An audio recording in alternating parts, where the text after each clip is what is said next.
प्रमुख पाहुणे, वंदनीय गुरुजन वर्ग आणि येथे माझ्या देश बांधवांनो नमस्कार. माझे नाव योगेश्वरी आहे. मी आज तुम्हाला प्रजासत्ताक दिनाविषयी माहिती सांगणार आहे.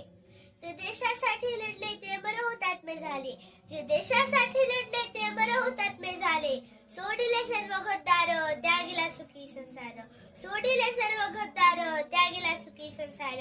देशासाठी आपल्या जीवाची बाजी लावणाऱ्या थोर महापुरुषांना वंदन करून मी माझ्या भाषणाला सुरुवात करते. मित्रांनो, आज आपण प्रजासत्ताक दिन साजरा करण्यासाठी एकत्र जमलो आहोत. 26 जानेवारी 1949 रोजी आपल्या देशाने राज्यघटना स्वीकारली. डॉक्टर बाबासाहेब आंबेडकरांनी ही राज्यघटना तयार केली. खरंच आजचा दिवस सोन्याचा दिवस म्हणावा लागेल. म्हणून तर म्हणते, चला करूया संविधानाचा आदर, चला करूया संविधानाचा आदर.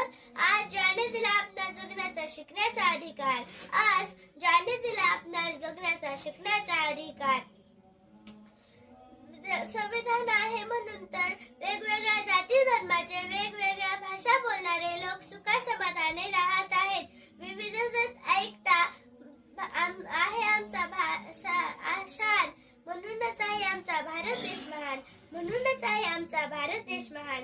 शेवटी या तिरंगी ध्वजाला वंदन करते आणि माझे भाषण संपविते. जय हिंद, जय भारत.